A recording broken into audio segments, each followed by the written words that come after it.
සෙබලා සහ දෙවියා දුක් කරදරවලට අපමැදි වෙද්දී සිහි වෙයි දෙවියන් සරණ යදින්නට. සතුරු බියෙන් රට කැළඹෙද්දී සිහි වෙයි සෙබළුන් අප රැක ගන්නට. දුක් බිය යුද බිය නැතිදා නිතකින් අමතක වෙයි සෙබලා සහ දෙවියා. www.srilankanday.com එලේ මාධ්‍ය ජාලයේ YouTube රණවිරු අපි සහ Facebook රණවිරු අපි වසර 12 නීත්‍යානුකූල ඉවත් වූ විස්තරවලු නොලබන රණවිරුවන්ගේ මාධ්‍ය සාකච්ඡාව. ඔරගොල්ල ශ්‍රේෂ්ඨ ලංකාපුත්‍ර රණවිරු ස්මාරකයට පුෂ්පහාර දැක්වීම සඳහා අපි ආරාධනා කරා.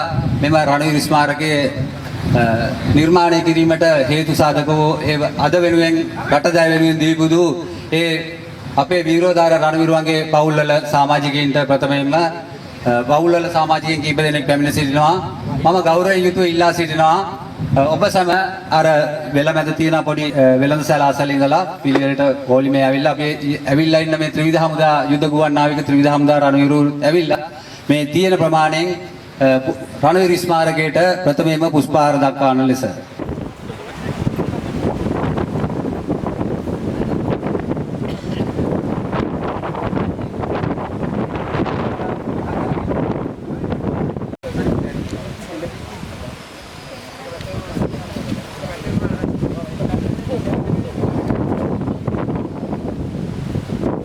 ආශිර්වාද.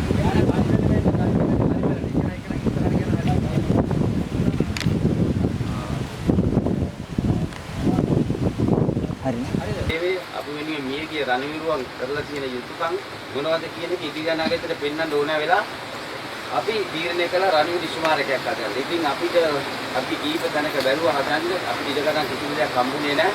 ඒ අනුතුරු අපි තීරණය කෙරුවා මේ ප්‍රදේශයේ අජිත් කියලා මුලතිවලදී අතුරුමංගල ටික රණවිරුවෙක් ඉන්නවා. එයාගේ ගෙදරට ඇවිල්ලා මේ නංගිට එයාගේ අක්කට කතා කරලා මේ ප්‍රදේශයේ බෙරික් අයියා මේ ඉඩමට කතා කරලා දුන්නාට පස්සේ බෙරික් කියන මිනිස්සු අපිට නොමිලේ මේ ඉඩම ලබා දුන්නා. ඉතින් ප්‍රථමයෙන්ම බෙරික් තිබ්බට මගේ අවංකාරී පිටිතිරනවා නම් ඒ අනුව අපි රණවිරු ස්මාරකයේ 2016 9 කිලෝමීටර පෙරදිග රටේදී විස්තර දැක්වුවා. ඒ ජන සේවා දෙපාර්තමේන්තුවේ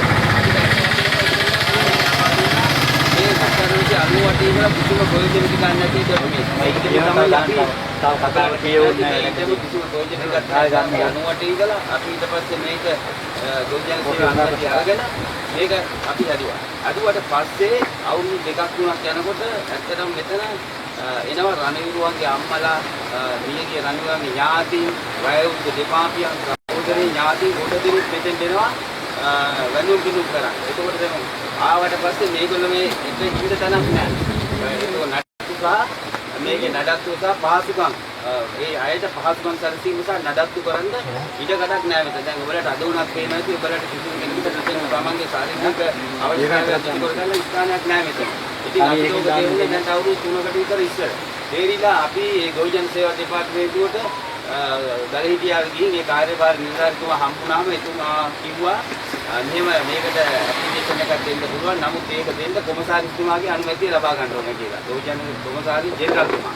ඊට පස්සේ අපි තුන්දෙනා ගියා ගොවිජන සේවා කොමසාරිස් ජෙනරල්තුමා හන්දෙන් අපි මේ ප්‍රශ්න ඉදිරිපත් කළා. එතුමා කිව්වා මට තේරෙනවා ප්‍රශ්නේ ඔයාලා මේක ඉදිරියට කරගෙන යන්න කියලා අපිට ලියුම් කිව්වි. එතුමා අත්සන් කරලා දුන්නා. මේ තියෙන ලියකින් සියලු මල්ලා කියලා. ඉතින් එතුමා ඇත්ත වශයෙන්ම රණවිරුවන් වෙනුවෙන් ආදරය කරපු මහත්තයෙක්. එතුමාට මතක දුන්නා මේ රණවිරුව අපේ අත්වතර කුරියන් එයා අත්වතර දීලා අපිට කිව්වා යම්ම ගිනින් ගම්පා නියෝජ්‍ය ආකාරාध्यක්ෂ ජෙනරල් මහත්තයෙක්. එතුමාත් ඒ විදිහට අපිට මේක කරලා ඊට පස්සේ එතුමා කිව්වා මේ ප්‍රදේශයේ පොඩි සංවිධානයක් කරුණ නිලධාරී ඒ සියලුම දෙනා හම්බෙලා ඒ වගේ අත්සන් අධිකාර ගන්න කිව්වා. ඒ අනුව තමයි මේක අනුමත කරන්න කියලා කිව්වා. ඒ අනුව ඒ සියලුම දෙනා අපිට මේක අනුමැතිය ලබා දීලා තියෙනවා. මේ සියලුම මල්ලන් මේක තියෙනවා. ගොවිජන සේවා දෙපාර්තමේන්තුව ලබා දෙන තියෙනවා. මේවා තියෙනවා. එතකොට ඊටතරුව ඒක නැවත මේක ඇප්ලිකේෂන් එකේ තියෙනවා. ප්‍රාදේශීය ලේකම්තුමියට යන්න ඕන මේ ඇප්ලිකේෂන් එක. එතුමිය අපි නිරුණගේ ගුරු බැදයක් සදා සෙනෙහසින් ආදරයෙන් ගෞරවයෙන් යුතුව ඔබ සමග ඉදි කරන්නේ. මේ රට වෙනුවෙන් ජීවිතු සියලුම විරෝධාර රණවිරුවන් අපි මේ මොහොතේදී උපහාර දක්වලා එළි අරගෙන තියෙනවා. අද දේව මාධ්‍ය හමු සඳහා පැමිණ සිටින සියලුම මාධ්‍යවේදී මහත්මාත්මීන් සියලුම විද්‍යුත් මුද්‍රිත මාධ්‍යවේදී ආයතනවල නියෝජනය කරමින් පැමිණ සිටින අපතන සියලු දෙනාම මේ රට වෙනුවෙන් දීපිදු රණවිරුවන්ගේ දෙමාපියන් නැදෑ හිත විතුරන් ඇතුළු සියලු දෙනාත් ඒ වගේම ත්‍රිවිධ හමුදාව නියෝජනය කරමින් පැමිණ සිටින අපගේ සියලුම සහෝදර රණවිරුවන්ගේ අවසරයි. මුලින්ම මම කියන්න කැමතියි අද මේ මාධ්‍ය හමුව පවත්වන්නේ මම ශ්‍රී ලංකා ගුවන් හමුදාවේ රෙජිමෙන්තුවේ නායක ගුවන් බට ඒ වගේම මගේ දකුණු අත පැත්තෙන් ඉන්නේ ශ්‍රී ලංකා සිංහ රෙජිමෙන්තුවේ ඉස්ලාමික බල්ලත් නිලධාරී 1 යුත් සිල්වා මහතා ඒ වගේම මාණ්ඩු රෙජිමෙන්තුවේ ඉස්ලාමික සාජන් රංජිත් සිල්වා මහතා තමයි අපි මේ මාධ්‍ය සමූහයට සම්බන්ධ වෙන්නේ. පොඩ ඉන්නේ විනාඩියක් ඉන්නේ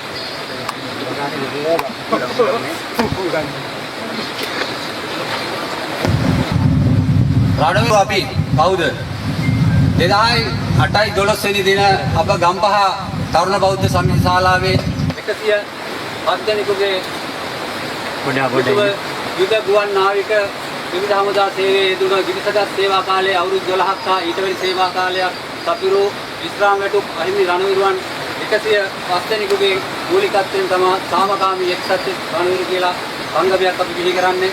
මේ ගම්පහ තරුණ බෞද්ධ සමිති ශාලාවේදී ඒ 105 දෙනාගෙන් ආරම්භ කරපු රණවිරු සංගමේ නිර්මාතෘතුමා තමයි යුක් සිල්වා මහතා. ඒ වගේම ඔහුගේ සොහොයුරු රංජිත් සිල්වා මහතා ඉතුරුයන් තමයි මේකට මූලිකත්වයෙන් මේ රණවිරු සංගමේ මුලින්ම ආරම්භ කරන්නේ. එතකොට අපි මේ රණවිරු සංගමේ ආරම්භ කරලා සම්පාදි ප්‍රදේශයේ ඉඳලා අපි නැවත මේක කොළඹ ප්‍රදේශයට ගෙනියනවා. කොළඹ ඔරුවඩවත්ත සාංචි විහාරයට අපි අපේ සංගමේ කාර්යාලය අපි අරයි යනවා. වන්දනයෙන්ම සාංචි විහාරාධිපති පීනිකල්ලේ අරියදම් මහමුදුරන්ට අපි ගෞරවපූර්වක ස්තුති කරනවා. අපට කාලයක් එම ස්ථානයේ අපේ කාර්යාලය පවත්වාගෙන යන්න අවස්ථාව ලබා දීලා තියෙනවා. ඒ වගේම අපේ සංගමය ලංකාවේ ප්‍රථම වරට ලියාපදිංචි රණවිරු සංගමයක් වශයෙන් ලංකාවේ ලියාපදිංචි පළවෙනි රණවිරු සංගමයේ වශයෙන් අපි සමාගම් මැදුරේ ඉදිරියනවා 2002 වර්ෂයේදී.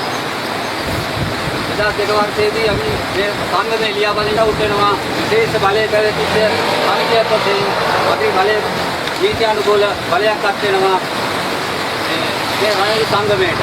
අපි එදා පටන් මේ රණවිරු සංගමේ ක්‍රමක්‍රමයෙන් අපි ඉදිරියට එනකොට අපි මේ රණවිරු සංගමයේ වශයෙන් අපි කරපු වැඩ කොටස විශාල වැඩ කොටසක් අපි තියෙනවා. ඒක අපි ප්‍රථමයෙන්ම මේ රට දැවෙනින් දීපුදු ලුතිනන් ජෙනරාල් ඩෙන්සල් කොබ්බෑකඩුව විරෝධාර රණවිරුවා සිහි කරමින් ලංකාවේ රාජ්‍ය ආයතන අතර පළවෙනි වතාවට එල්ලේ තරඟමාලාවක් නවලෝක ක්‍රීඩාංගණයේදී අපි පවත්වනවා. ඒක පවන ගුවන් විදුලි හරහා සජීවී විකාශනය වෙනවා. අවසානයේ ත්‍යාගපද අපි ගෞරවනීය ලෙස ආරම්භ කරා එතුමාගේ ත්‍යාගපද බිරිඳ ගලී කොබ්බෑකඩුවේ තියෙන එතුමියගේ පිළිල ප්‍රදානය කළේ. අපි මේ පළවෙනි ක්‍රියාවලියෙන් පස්සේ රටදා දුරකන රණවිරුවන් වෙනුවෙන් ලේදන් දීම, අස්දන් දීම ඒ හා සමානවම Taman කැමති විදියට Taman නියගිය දවසක තමන්ගේ සිරුර කොටස් දන් දීමේ වැඩපිළිවෙලක් අපි ආරම්භ කරා. ඒ වැඩසටහනත් අපි කරා. ඒ වගේම නොමිලේ දන්ත සායනයක්, වෛද්‍ය සායන අස්තන්නාඩි ලබා දීම එවැනි වැඩපිළිවෙල සාමකාමී එක්සත් රණවිරු සංගමයේ හරහා අපි රණවිරුවන් වෙනුවෙන් ඉදිරියට කරලා දෙනවා. ඒ වගේම ආබාධිත රණවිරුවන් වෙනුවෙන් ගණේමුල්ල ඉස්තා කම්පියුටර් ආයතනයේදී එවලේ සේවයේ යෙදී සිටපු ආබාධිත රණවිරුවන් වෙනුවෙන් අපි පරිගණක පාඨමාලාවක් හදාරන්න අවස්ථාව ලබා දීලා ඔවුන්ටත් අපි දැන්ව ලබා දීලා තියෙනවා. ඒ වගේම සංගමයේ 2002 වර්ෂයේදී රණවිරු සේවා අධිකාරියේ ව්‍යාපෘති කල්පනාකරු ප්‍රියන්ත කුලතුංග මහතා අපට අවස්ථාවක් ලබා දෙනවා. ඒවකට ලංකාවට එන ජාත්‍යන්තර කම්කරු සංවිධානයේ ජාත්‍යන්තර කම්කරු සංවිධානයේ නියෝජිතයන් කම්කරු අමාත්‍යාංශ නියෝජිතයන් සමග අපට සාකච්ඡාවක් ලබා දෙනවා. මේ අවස්ථාව අපි ගණේමුල්ලේදී පවත්වන්නේ.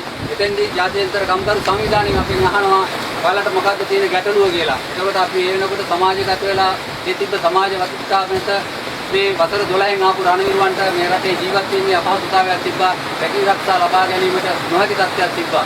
1998 ඉස්සෙල්ලා ගිහපු අය වසර 12න් යනකොටම විවිධ හමුදාපතිවරුන්ට එවනවා ඒ ආයතන වලින් අපගේ ආයතනයෙන් මේ කාලෙන් නික්ම යන අයට සඳහා රැකියාව ලබා දෙනවා කියලා. නමුත් අපි 1999 2098 ඒ වගේ වර්ෂවල යනකොට මෙම ක්‍රියාවලියේ ඇන හිටලයි තිබ්බේ. ඊට පස්සේ මේ අපේ රණවිරුවන්ට ජීවත් වීමේ ලොකු අපහසුතාවයකටපත් වෙනවා. අපි රණවිරු ජාත්‍යන්තර කම්කරු සංවිධානය යෝජනා කරා අපිට අපේ මේ රණවිරුවන් සඳහා රැකියාව ලබා දෙන්න, රණවිරු දරුවන් සඳහා ශිෂ්‍යත්ව ක්‍රමයක් ලබා දෙන්න කියලා. ඒකට ජාත්‍යන්තර කම්කරු සංවිධානය අපිට පොරොන්දු වුණා. ඉදිරියේදී මේ රටේ අධිවේගී මාර්ග පද්ධතියක් ඉදි වෙනවා. ඔයාලා කැමතිද මේකෙදී මේ අධිවේගී මාර්ගයේදී ආරක්ෂාව අවශ්‍ය රැකියාව ලබා ගන්න කියලා. අපි කිව්වා මේකට කැමතියි කියලා. ඒ කම්කරු සංවිධාන නියෝජිතව අපගේ යෝජනාවල් මේ යාළගේ වාර්තාවත් එක්කම රජයට බාර ගන්නවා. ඉතින් අපි ජාත්‍යන්තර කම්කරු සංවිධානයේ සමග සාකච්ඡා ප්‍රතිඵලයක් තමයි. එතකොට අපිට මේ රණවිරු සංගමය ආරම්භ කරපු දවසේ ඉඳලා මේකට විවිධ වාදක ආවා. මොකද ඒ කාලේ ඇත්තෙන්ම රණවිරු සංගමයක් කියන එකක් රටට ලොකු ප්‍රශ්නයක් වුණා. ආරක්ෂක අමාත්‍යාංශයේ ත්‍රිවිධ හමුදාවට රජයට. අපි මේක ආරම්භ කරලා යනකොට මේක දැනුවත් කරන් යනකොට මේ කිසිම මාධ්‍යකින් අපිට සහයෝගයක් ලැබුණේ නැහැ. චූටි කෑලි ටිකක් තමයි අපිට දැම්මේ. මාධ්‍යයට අපි කොච්චර ලිපි ලේඛන දුන්නත් ඒකට අනුමැතිය දෙන්නේ නැහැ. යාලා මේක බල කරන්න හදනකොට ඒවා ඔක්කොම ඉවත් කරා. අපිට ඒ නිසා මේක කරගන්න මේ අපේ හඬ අපිට ගෙනියන්න බැරි නිසා අපි මේ රටේ රණවිරුවන් විසින් නිර්මාණය කරන ලද මේ රණහඬ කියන පුවත්පත අපි මේ රට අපි රණවිරුවන් වෙනුවෙන් පළවෙනි පුවත්පත අපි රණහඬ කියලා අපි නිර්මාණය කරලා ඒවා කරා. එතකොට ඒ වගේම අපි මේ දෙවෙනි කලාපයක් මේ රණහඬ කලාපය අපි නිකුත් කරා. අපිට ඒ කලාප දෙක විතරයි නිකුත් කරන්න පුළුවන් වුණේ. අපි පළවෙනි රණවිරු කලාපයෙන් ඉදිරිපත් කරා විශ්නාව වැටු නොලබන රණවිරුවන්ට ජාතික ප්‍රතිපත්තියක් කියන කාරණයක් ආවාද රණවිරුවන්ට නොමිලේ පරිගණක රට වෙනුවෙන් වසර 12ක් සේවය කොට අද සමාජයේ අසාධාරණට ලක් ආරක්ෂක රණවිරුවෝ දොට්ට තමයි ලම්මිව ආරක්ෂක රණවිරුවෝ අවදානය. ඒකට මෙවැනි ලිපි අපි මේකට අඩංගු කරා. ඒ වගේම අපි දෙවෙනි පුවත්පත මගින් ගෞරවනීය සාමයක් ලැබිය යුත්තේ කාටද කියන එක මේ යුද්ධයේ අවසානයේ කාටද කියන එක අපි පුවත්පත මගින් ඉදිරිපත් කරලා තියෙනවා. ඒ වගේම අනාගත රණවිරුවන් වෙනුවෙන් විධිමත් රැකියාව වැඩපිළිවෙලක් ලබා දිය යුතුයි. ගත පෙර සිට පෙළේ බලේ කරදොන ශ්‍රී ලංකා ජල උපත් බලය ජලය සම්බන්ධව එදා ඉඳලම මේ දුක්සිල්ව සහෝදර සටන් කරනවා. මේ රටේ ජලය මේ විදිහට දූෂණය වෙනවා. නමුත් මේක අපට මේ විදිහට කරන්න පුළුවන්. හරි. ඔබතුමාලට ඇත්තම තේරෙනවා මේ අවස්ථාවේදී දැඩි කාලගුණ අපහසුතාවයේ මැද්දේ අපි මේ මාධ්‍ය සාකච්ඡා පවත්වන්නේ. අපිට කොහොම වාදයට ආවත් අපි මේක අවසන් කරනවා. එතකොට අපි මෙවැනි පුවත්පත් වාර්තා අපි මේවා කරලා තමයි මාධ්‍යයට අපේ හඬ ගෙනිච්චේ. අපිට මේ පුවත්පත විකුණ ගන්න දැඩි අපහසුතාවයන් වලට පත් වෙන්න සිදු වුණා. අපි මේ පුවත්පත අරගෙන පොලක් ගානේ, බස් රථයක් ගානේ, ඉන්ද්‍රියක් ගානේ මේ රටේ හැම දිස්ත්‍රික්කයක් ගානෙම ගිහිල්ලා මේ සමාජයේ ඉන්න සමස්ත ජනතාව දැනුවත් කිරීම සඳහා මේ වැඩ පිළිවෙල අපි දියත් කරා. ඒ වගේම අපි මේ වැඩසටහන කරගෙන යනකොට අපි මේ පුවත්පත් වගේ එවැනි කරුණු රජයට ඉදිරිපත් කරා. ඒ වගේම අපේ පළවෙනියටම අපි ලංකාවේ රණවිරුවන් වෙනුවෙන් ආරම්භ කරා රණවිරු සේවා අධිකාරිය කියලා අධිකාරියක්. ඒක ආරම්භ කරපු දවසේම අපි ලිපියක් ඉදිරිපත් කරා. මේ රණවිරු සේවා අධිකාරිය ලංකාවේ ආරම්භ කරේ මේ යුද්ධයේ මියගිය ආබාධිත අතුරුදන් වූ රණවිරුවන් හා සක්‍රීය සේවයේ යෙදෙන රණවිරුවන්ගේ දරුපවුල් සඳහා සුබසාධනයේ සැලසීම සඳහා පමණයි කියන එක. එතකොට මේ වසර 12ක් ඊට වැඩි සේවා කාලයක් සපුරලා සේවයෙන් ඉවත් වුණ රණවිරුවන් වෙනුවෙන් රණවිරුවා මේ රණවිරු අධිකාරී පනතට ඇතුළත් වුණේ නැහැ. අදටත් අපි කියන්නේ ඒකයි. අදටත් මේ රණවිරුවා මේ රණවිරු සේවා අධිකාරී පනතට ආයත් නැහැ. අපි මේ වසර 12 ඊට වැඩි සේවා කාලයක් ඉවත් වෙලා ගිය රණවිරුවෝ අද රණවිරුවන් වශයෙන් පිළිගන්නේ නැහැ. රජයේ වශයෙන් කොහොම කිව්වත් අද මොන ආකාරයෙන් රණවිරුවෝ කිව්වත් මේක නීත්‍යානුකූලව අපි කොතනකවත් ඒක ලේඛනගත වෙලා නැහැ. ඒ රණවිරු අධිකාරී පනත අපි සංශෝධනය කරන්න කියලා ඉදා දැඩිසේ බල කරා. ඒක අද වෙනකොට වෙලා නැහැ. ඊට පස්සේ අපි චන්ද්‍රිකා බණ්ඩාරනායක කුමාරතුංග ජනාධිපතිවරයෙවලි සිටියේ. අපි එතුමියට යවුවට පස්සේ එතුමිය යවනවා ලිපියක් රණවිරු අධිකාරියට. මේ ලිපිය එතුමිය යොමු කරන රණවිරු අධිකාරියට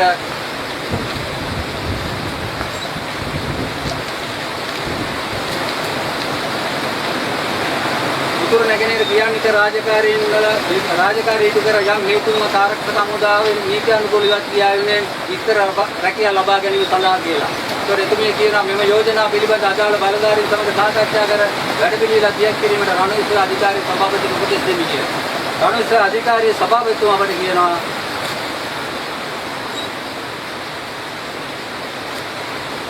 රණවිල් සුබසාදන නගා සිටීම ආලෝචිත කටයුත්තක් සලකා ඒ ආරම්භය ඔබ එකමුතු විසින් රණවිල් සංගමයක් ආරම්භ කිරීමත් ඒවට රණවිරුවන් සහ රණවිරු පවුල් ගොනු කිරීමත් සහ මෙකී කණ්ඩායම සුබසාදන ආරම්භය අධිකාරියෙන් විමසීම් කිරීමට පිළිබඳව ප්‍රථම ස්තුතිවන්ත වෙනවා. රණවිල් සේවා අධිකාරිය ආරම්භ කිරීමේ මූලික අභිප්‍රාය වියතේ දැනට ක්‍රියාන්විත රාජකාරිය නිරත සිටියේදී ආබාධ නියගිය සහ අතුරුදන් වූ රණවිරුවන් සහ ඔවුන්ගේ පවුල් වල ළඟම ඥාතීන් උපසාදෙන් නගා සිටීමයි. ඒ අනුව අප අධිකාරිය ආරම්භ කර ඇති එකී මූලික අභිප්‍රායන් බැහැරව කටයුතු කිරීම සඳහා අධිකාරියට නෛතික රාමුවක් ප්‍රතිභාවයෙන් සඳහා කිරීමයි. ඊපස්සේ අවසන් වශයෙන් තුනක් වෙනා ඒ අනුව අප අධිකාරියට පැවරියදී බලතල සහ නෛතික රාමුව අනුව උපසංගමයේ ඉල්ලා සිටින ලබන උපසාදන සේවා ලබා දීමට අවෝක්ෂත් බව කණුගාටුවෙන් දැනුම් දෙන කැමැත්තෙමි. මේ රණවිස්ස අධිකාරියේ පළවෙනි සභාපතිවරයා වෛද්‍ය නර්මේ වික්‍රමසිංහ මහතා තමයි අපට මේක දැනුම් දෙන්නේ. එතකොට අදටත් මේක ඒ ආකාරයෙන්මයි ඒ විදිහටමයි ක්‍රියාත්මක වෙන්නේ.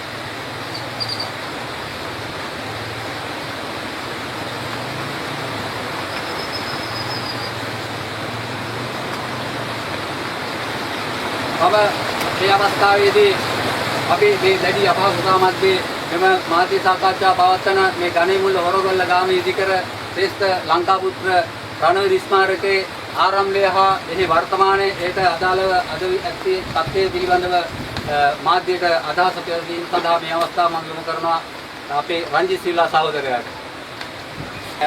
දැන් තිබුණ සිල්පනාට මාගේ අවකාශී කිසිම විශේෂයෙන්ම ඔබගේ නම කියන්නේ ඔබගේ විස්තර සටහන් කිරීම මේ මාධ්‍ය සියලුම අපගේ සහෝදරයන්ට මාගේ අවකාශී ස්තුතිය. මම ශ්‍රී ලංකා යුද හමුදා කමාන්ඩර් රෙජිමන්ට් සේවය කරපු කරෙන් ඉස්සාති අත වශයෙන්ම මේ යුද්ධ 2009 අවසන් කරනකොට අවසන් කළා අවුරුදු 6ක් විතර යනකොට අපිට තේරුණා මේ රටේ ජනතාවට මේ අපේ විවිධ හමුදා පොලිසිය රණවිරුවන් අමතක වෙයි කියලා අපිට හිණීමක් ඇති වුණා. ඒ අනුව අපි කීප දෙනෙක් එකතු වෙලා අපේ පිළිපැදගත්ත එක්සත් රණවිරු සුබසාදන සමිතියකට සමිතියක්. අපි ඊට පස්සේ අපිට උවමනා වුණා කවදා හරි මේ ජනතාවට මේ රණවිරුවා කරපු සේවය අපි වෙනුවෙන් මියගිය රණවිරුවන් කරලා තියෙන යුතුයකම් මොනවද කියන එක ඉදිරි අනාගතයට පෙන්වන්න ඕන වෙලා අපි තීරණය කළා රණවිරු ස්මාරකයක් හදන්න. ඉතින් අපි කීප තැනක බැලුවා හදන්න අපිට ඉඩකඩම් කිසිම දෙයක් හම්බුනේ නැහැ. ඒ අනුතුරු අපි තීරණය කෙරුවා මේ ප්‍රදේශයේ අජිත් කියලා මුලතිවලදී අතුරුංග කියලා රණවිරුවෙක් ඉන්නවා. එයාගේ ගෙදරට ඇවිල්ලා මේ නාමීට එයාගේ අක්කට කතා කරලා මේ ප්‍රදේශයේ බෙහෙනික් අයියා මේ ඉදමට කතා කරලා දුන්නාට පස්සේ බෙහෙනික් කියලා මිනිස්සු ඉස්සෙල්ලා අපිට නොමිලේ මේ ඉදම ලබා දුන්නා. ඉතින් ප්‍රථමයෙන්ම මා බෙහෙනික් තිබ්බට මගේ අවකාශයෙන් ඉති පිළිනවන මේ අනුව අපි රණවිරු ස්මාරකයේ 2016 ඉතින් පෙරේන් රටේදී යුද්ධ කරලා ඒ ජන සේවා දෙපාර්තමේන්තුවේ අනුවටේ වල කිසිම ප්‍රයෝජනයක් ගන්න නැති ධර්මයේ. ඒක තමයි අපි තව කතාව කියවන්නේ නැහැ. කිසිම ප්‍රයෝජනයක් ගන්න අනුවටේ වල අපි ඊට පස්සේ මේක ගෝජන සේවා අනුවටි අරගෙන මේක අපි හදුවා. හදුවට පස්සේ අවුරුදු දෙකක් තුනක් යනකොට ඇත්තටම මෙතන එනවා රණවිරුවන්ගේ අම්මලා මියගිය රණවිරුවන්ගේ ඥාතීන් වයෝවෘද්ධ දෙමාපියන් සහෝදරේ ඥාතීන් ගොඩ දෙනෙක් මෙතෙන් දෙනවා වැඳුම් පිදුම් කරා. එතකොට දැන් ආවට පස්සේ මේගොල්ලෝ මේ ඉන්න තැනක් නැහැ. ඒක නඩත්තු සහ මේකේ නඩත්තු සහ පහසුකම් ඒ අයට පහසුකම් සැලසීම සහ නඩත්තු කරන්න ඉඩ ගඩක් නැහැ මෙතන. දැන් ඔයාලට අද උනක් පේනවා ඇති ඔයාලට කිසිම කෙනෙකුට තමන්ගේ ශාරීරික අවශ්‍යතාවය පුරා කරන්න ස්ථානයක් නැහැ මෙතන. ඉතින් අපි ඔබ දෙන්නේ දැන් අවුරුදු 3කට විතර ඉස්සර. තේරිලා අපි මේ ගොවිජන සේවා දෙපාර්තමේන්තුවට දලහිටියාගේ ගිහින් ඒ කාර්යභාර නිලධාරිතුමා හම්බුනාම එතුමා කිව්වා මෙහෙම මේකට ඇප්ලිකේෂන් එකක් දෙන්න පුළුවන්. නමුත් ඒක දෙන්න කොමසාරිස්තුමාගේ අනුමැතිය ලබා ගන්න ඕනේ කියලා. ගොවිජන කොමසාරි ජෙනරල්තුමා. ඊට පස්සේ අපි තුන්දෙනා ගියා ගොවිජන සේවා කොමසාරි ජෙනරල්තුමා හන්දෙන් අපි මේ ප්‍රශ්න ඉදිරිපත් කළා. එතුමා කිව්වා මට තේරෙනවා ප්‍රශ්නේ ඔයාලා මේක ඉදිරියට කරගෙන යන්න කියලා අපිට ලියුම් කිව්වි. එතුමා අස්සම් කරලා දුන්නා. මේ තියෙන ලියකින් සියලු මල්ලයි කියලා ඉතින් එතුමා ඇත්ත වශයෙන්ම රණවිරුවන් වෙනුවෙන් ආදරය කරපු මහත්තයෙක්. එතුමාට මතක තිබුණා මේ රණවිරුව පොලිස් ජාතික අපේ රණවිරුවන් කරපු සේවය. ඒ අනුව එයා අත්වක් කරලා දීලා අපිට කිව්වා යම්ම ගිහින් ගම්පා නියෝජ්‍ය සහකාර අධ්‍යක්ෂක ජෙනරල්තුමා හම්බෙන්න කියලා. එතුමාත් ඒ විදිහට අපිට මේක කරලා දුන්නා. ඊට පස්සේ එතුමා කිව්වා මේ ප්‍රදේශයේ ඉන්න ගොවි සංවිධාන කුදුස්කර්ම නිලධාරී ඒ සියලුම දෙනා හම්බෙලා ඒගොල්ලෝගේ අධිකාර ගන්න කිව්වා. ඒ අනුව තමයි මේක අනුමත කරන්න කියලා කිව්වා. ඒ අනුව ඒ සියලුම දෙනා අපිට මේක අනුමැතිය ලැබලා දීලා තියෙනවා. මේ සියලුම ලියුම් මල් ළඟ තියෙනවා. මේ සියලුම ලියුම් මල් ළඟ මේ වෙනකොට තියෙනවා. ගොවි ජන සේවා දෙපාර්තමේන්තුව ලබා දීන සියලුම ලිපි මේවා තියෙනවා. එතකොට ඉන්න අනතුරුව ඒක නැවත මේක ඇප්ලිකේෂන් එකේ තියෙනවා. ප්‍රාදේශීය ලේකම්තුමියට යන්න ඕන මේ ඇප්ලිකේෂන් එක. එතුමිය අපිට කිව්වා ප්‍රාදේශීය සභාවේ අනුමැතිය ගන්න. ප්‍රාදේශීය සභාවට ගියාට පස්සේ ප්‍රාදේශීය සභාවෙන් අපිව දැම්මා නාගරික සංගණන අධිකාරිය. නාගරික සංගණන අධිකාරිය තමයි ඇතිවෙච්ච ප්‍රශ්න ඔක්කොම ඇතිුනේ. ඇත්ත වශයෙන්ම මම කියන්නේ. එතකොට එතෙන්දී ගියාම පස්සේ ඒගොල්ලෝ කිව්වා ඒගොල්ලන්ගේ වෙනම ඇප්ලිකේෂන් එකක් තියෙනවා. ඊට පස්සේ අපි තුන්දෙනා මේ අවුරුදු දෙකට විවිධ දුකක් නැහැ. මේ නාගරික සංගණන අධිකාරියත් එක්ක. ඒගොල්ලෝ අපිට කිව්වා මේ ඇප්ලිකේෂන් එක පුරවලා දෙන්න. අපි ඊට පස්සේ ඒක පුරවලා දුන්නා. ඊට පස්සේ නැවත ඒගොල්ලෝ අපිට කිව්වා ඔයාලගේ සමිතියේ ඊට පස්සේ ඒගොල්ලෝගේ ඇත්ත වශයෙන්ම මම ගරු කරන මහත්තයෙක් ඉන්නවා නාගරික සංගණන අධිකාරියේ බස්නාහිර පළාත් අධ්‍යක්ෂ ජෙනරල්තුමා ගුණතිලක මහත්තයා. එතුමා අපි හම්බෙන්න ගියා. එතුමා අපිට කිව්වා එතුමාලට අපේ කමිටුවට එන්න පුළුවන්ද කියලා ඇහුවා. එයාලා කියනවා සිකුරාදා හවස 3ට කමිටුවක් ගම්පහ සංවර්ධන කමිටුව කියලා. ඊට පස්සේ අපි ගියා එතන කමිටුවට. අපි කමිටුවට ගිහින් එතන සහභාගී වුණාම එතුමා කිව්වා අපිට මේ ප්‍රශ්නේ ඉදිරිපත් කරන්න. අපි කමිටුවට මේ ප්‍රශ්නේ ඉදිරිපත් කරපුවම කමිටුවෙන් ඇහුවා ඔයාලට දැන් මොකද්ද මෙයාලගේ තියෙන ප්‍රශ්නේ මෙයාලගේ අවස්ථාවේ මොකද්ද ගොවි ජන සේවා දෙපාර්තමේන්තුවෙන් මේක අනුමත කරලා කියනවා. මෙතන හැබැයි ගොවි ජන සේවා දෙපාර්තමේන්තුවෙන් කිව්වා මෙතන පහත් භූමියක් ඉඳලා මේක කණුඩ හදන්න කියලා. අපි ඒකට එකඟ වුණා. කණුඩ හදන්න එකඟ වුණා. එතකොට දැන් මෙතන තියෙන කණුඩ හද අපි ඉතින් සීන මවාගෙන ගිහින් නාගරික සංගණන අධිකාරියට මේක කිව්වට පස්සේ ඒගොල්ලෝ මේ විස්තරය අහලා ගොවි ජන සේවා කමිටුවේ මේ නාගරික සංගණන අධිකාරිය කමිටුවේ කිසිම ප්‍රශ්නයක් දැම්මේ නැහැ. එකම එක ප්‍රශ්නයි දැම්මේ නියෝජ්‍ය අධ්‍යක්ෂ ජෙනරල් හේමල් ලක්කඩි මහත්තයා. එතුමා තමයි දැම්මේ මේක හදන්න මුදල් ප්‍රතිපාදන කොහොමද හොයාගන්නේ කියන ප්‍රශ්නේ විතරයි ආවේ. එතකොට ඒකට අපි උත්තරේ දුන්නා ප්‍රතිපාදන හොයද්දී මම ප්‍රතිපාදන හොයන හැටි සම්පූර්ණ කිව්වා. මේක හදන්න අපිට රණීස් මාර්ගය හදන්න අපිට මේවා උදව් කරපු මහත්තුරු ඉන්නවා. අපේ රටේ විදේශී අය ඉන්නවා. අපේ සමිතිය අය ඉන්නවා. ඉතින් අපි බොහොම අමාරුවෙන් අපි සමාජික කටයුතු තමයි මේ ඉඩම් කෑල්ල අපි ගත්තේ වෙන්නිකයියගේ නිකන් ගන්න බැරි වුණා ප්‍රතිගානක් දීලා අපි අරගෙන ප්‍රොජෙක්ට්ස් 10ක් අපි අරගෙන තියෙනවා. ඉතින් ඒ ඊට පස්සේ තමයි නාගරික සංගණන අධිකාරිය අපිට කිව්වා කොමසාරිස්තුමා ඇහුවා බස්නාහිර පළාත් කොමසාරිස්තුමා නාගරික කොමිටියේ සමාජික සහභාගීකම් වලට කිසිම ප්‍රශ්නයක් නැහැ. හරි. එහෙනම් ඔයාලගේ අපි ඔයාලට ඉස්සර කරන ඔයාලගේ ඊට පස්සේ දිනක් ආවා සමිතියේදී ඔයාලගේ මේ සමිතිය රෙජිස්ටර් කරන්න. ඊට පස්සේ මේ ඉඩම සමිතියට බාර දෙන්න. ඊට පස්සේ ඔයාලා මේකේ ප්‍රතිපාදන මේකේ කොහොමද මේක හදන ප්‍රතිපාදන ලබා ගන්න විදිය මේක කාර්යය මොකක්ද? ඒ සියලුම දේවල් අපි කියලා ගන්න. අත් වශයෙන්ම ඊට පස්සේ මාස එකමාරක් උත්තර නැති හින්දා නැවත අපි ගුණතිලක මහත්තයා බස්නාහිර පළාත් අධ්‍යක්ෂ ජෙනරල්තුමාට කිව්වාම සති දෙකකින් උත්තර ආවා. එතන ගොවිජන සේවා දෙපාර්තමේන්තුවේ මේක අනුමත කරනවා කණුඩ හදන්න කියලා. අරගොල්ලෝ කියනවා මේක පහත් වීම විදිහට එක හදන්න බෑ කියලා. එතකොට දැන් අපි කවුරු කියනකද කරන්නේ කියන පදේට අපි ඇවිල්ලා. එතකොට ඇත්තටම නාගරික සංගණන අධිකාරිය අවසර දෙන්න බෑ කියලා. මෙතන ඒගොල්ලන්ට අපි නැවත දීමක් කරුවා. ගොවිජන සේවා දෙපාර්තමේන්තුවේ ගොවිජන සංවර්ධන දෙපාර්තමේන්තුවෙන් අපිට කියලා තියෙන මේක කණුඩ හදන්න. ඇයි ඔයාලගේ මේ ප්‍රශ්නේ අපිට මේක විසඳුමක් දෙන්න. ඊට පස්සේ අපි ලේකම්තුමා ඊය සතියේ ලියුමක් යවුවා නාගරික සංවර්ධන අමාත්‍ය විමල් රත්නායක මැතිතුමාට ලියුමක් යවුවා. හැබැයි ඊට සතියේ දැම්මේ එතුමා තාම අපිට ඒකට පිටිතුරක් ගන්න විදියක් නැහැ. මොකද එතුමා පාර්ලිමේන්තු කටයුතු වල මේ දවස්වල ඉන්නේ.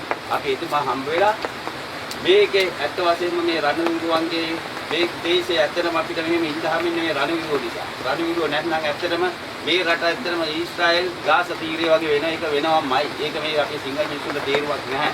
ඉතින් අපි ඒක තේරුම් කරලා දෙන්න තමයි මේ ඇවිල්ලා ඉන්නේ. ඇත්තටම අදාපු ඔබලා සියලු දෙනාටම තේරෙනවා ඇති. අපේ රණවිරුවන් අද ඇවිල්ලා මෙතන කිසිම තමන්ගේ ශාරීරික අවස්ථාවක් කරගන්නවත් ඉඩක් නැහැ. තම වැස්සට ඉන්න තැනක් නැහැ. අපි ඒක තමයි මේ ඇතුළේ හදන්නේ. එම නිසා අපි කාරුණික ගන්නේ කාර්මික ඉල්ලීම කරන්නේ රණවිරුවන් වෙනුවෙන් අපි මේ කරන්න හදන බලාපොරොත්තු දේ ඉෂ්ට කිරීම තමයි කරලා දෙන්න ඕන කියන එක තමයි අපි ඉල්ලන්නේ. ඉතින් ඇමතුමා තමයි ඒ වයින් ජනාධිපතිතුමාහරි මේක මැදිහත් වෙලා ඇමතුමා මැදිහත් වෙලා ජනාධිපති මැදිහත් වෙලා මේකේ අපි මේ ලැබලා තියෙන මෙතන මේ ව්‍යායෝධ දෙමාපියෝ ඇවිල්ලා මේ වගේම දුක් විඳිනවා මල් පහ පූජා කරන් ඇවිල්ලා දුක් විඳිනවා එයාගේ ඥාතින් දුක් විඳිනවා මේ වගේ වැස්සෙන් දෙමනවා අවුවට වේනවා ඒක නිසා තමයි අපි පහසුකම්තා නඩත්තු කටයුතු සඳහා මෙතන ගොඩනැගෙන පටන් ගන්නවා. ඒකට අවසර ලබා දෙන්නේ සියලුනාට මදාව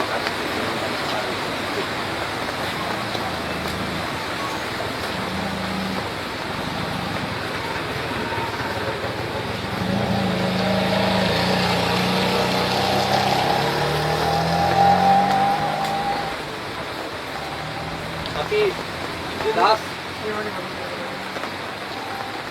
මම ගුවන් හමුදාවේ නායක ගුවන්පත පුදුමයි. අපි මේ රණවිරු සංගම් ආරම්භ කරගෙන අපි අවුරුදු දෙකක් විතර යනකොට අපිට තේරුණා මේකේ තියෙන බැරෑරුම්කම. ඒ කියන්නේ මේ රටේ රණවිරුවට අත්දලා තියෙන ඉරණම. ඒ 2001 2002 වර්ෂයේ වෙනකොට අපිට අවබෝධ වුණ නිසා අපි යෝජනා කරා එදා රණවිරු ජාතික ප්‍රතිපත්තියක් කිසිම රජයකට විලදාරියෙකුට දේශපාලනඥයෙකුට වෙනස් කරන්න බැරි වෙන විදිහට මේ රටේ රණවිරු ජාතික ප්‍රතිපත්තියක් ඇති කළ යුතුයි කියලා. අපි රණවිරු ජාතික ප්‍රතිපත්තියේ පළවෙනියටම යෝජනාවලියක් අපි ඉදිරිපත් කරලා තියෙනවා.